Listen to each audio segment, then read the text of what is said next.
اساسا شی بشوه. ये मैदान हमारा है, ये गैरत हमारी है. کله چې بلال حسین ټول افغانستان ته چیلنج ورکړ، د افغانستان د آزادو سیالیو لوبغاړو ته چیلنج ورکړ او وویل چې زه له تاسو سره لوبه کوم او تاسو نشئ کولی چې له ما سره سیالي وکړئ. هماغه و چې کوروش خپل ټټر وواهه او ویل چې زه د افغانانو په نمایندګي له تاسو سره سیالي کوم. ډیری افغانانو چې د کوروش ځواني ولیدله او د لوبو هغه سټایل یې ولیده، نو ډیرو تبصره دا وه چې کوروش د بلال حسین پر وړاندې ضعیف دی، ولې کوروش زیار وویست، تلاش یې وکړ، خواري یې وکړه او خپل تمریناتو ته ادامه ورکړه. وایي چې هر هغه څوک چې زیار کاږي، زحمت وباسي، حتما یوې ښې نتیجې ته رسیږي. بلال حسین په رسنیو کې غوغا جوړه کړه چې کوروش په ډېر زر په لومړي راوند کې ناکاوټ کړي او دی د دې وړتیا لري لکه څنګه چې بل افغان لوبغاړی مات کړی، دا ځل به کوروش هم مات کړي. سیالي په زړه پورې وه، ډېر مینوال ورته په تمه و، افغانان هم ورته په تمه و. خو یو بل ځوان کیسه را پیدا شوه او هغه د پاکستان د مرداباد کیسه وه. دا هغه وخت دا کیسه رامنځته شوه چې کله وحيد شيرزي د افغانستان د ننګرهار ولایت اوسیدونکی ځوان اتل لوبغاړی چې کله د پاکستانی سیال سره مخامخ کېده، نو هغه د پاکستان زنده‌باد ناره وویله او ده ورته په ځواب کې مرداباد ویل. الله اکبر پاکستان، الله اکبر. دې کلمې سره ټول پاکستانیان سخت غوسه شول او حتی د وحيد شيرزي لوبه یې لغوه اعلان کړه. ये मैदान हमारा है, ये गैरत हमारी है, हम इसे बचाएंगे, सब साथ एक आवाज़, पाकिस्तान जिंदाबाद.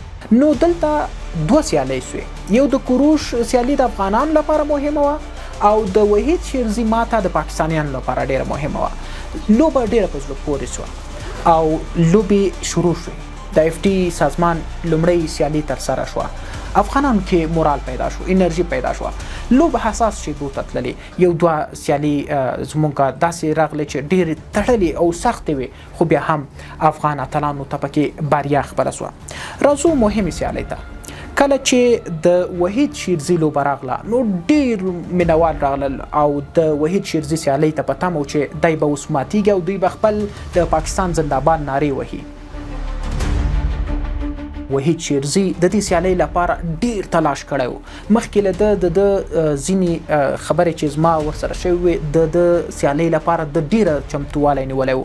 حتی په سهار وخته به دی پاڅېده، منډه به یې وهله او تر ډېر لرې ځي پورې به یې منډه وهل تر څو سینه یې پخه شي. د افغان اتلانو غربت کیسه یو اړخ ته، د دوی زیار کیسه او جنون دا بل اړخ ته، دا یو ډیر خاص توجه وړ دی. نو وحيد شيرزي په خپل لومړي راوند کې خپل سیال مات کړ او د الله اکبر ناره یې کړه او میدان کې بریا خپله کړه.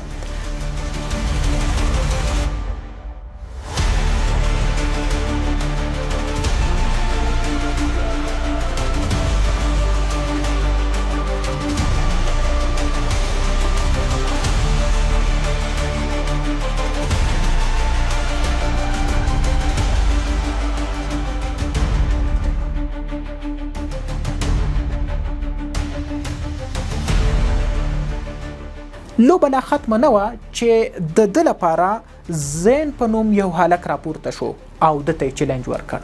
وحيد شيرزي هم ویل چې زه هم افغان یم او چاته کمه نه وایم، ستا دغه چیلنج ته زه لبیک وایم.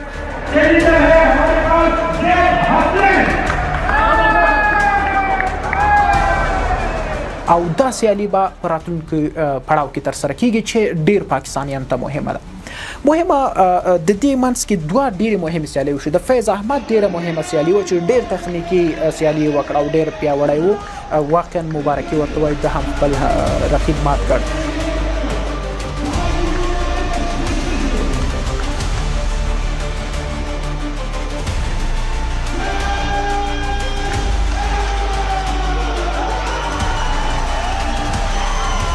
فروتن سیالي ډېره مهمه وه چې روبل فروتن ډېر یو بهترین فایټ وکړ، ډېر خپل سیالي مات کړه او ویل چې ماته یو قوي لوبغاړی پیدا کړي، د پاکستان ته چیلنج ورکړ. اساسا شی بشوه.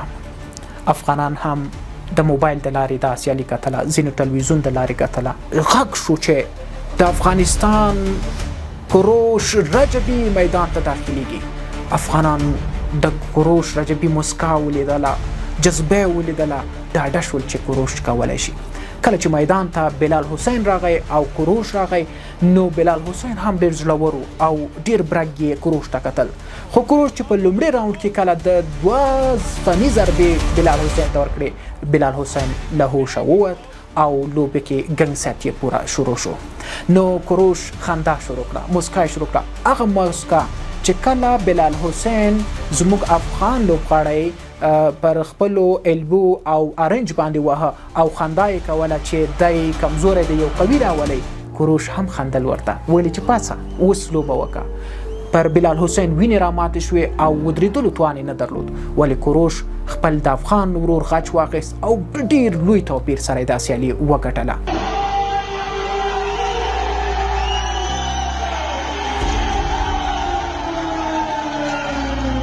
کنه جشن کنه دوستا، پیروزی مبارک باشه، پیروزی مبارک باشه، جانم هستی.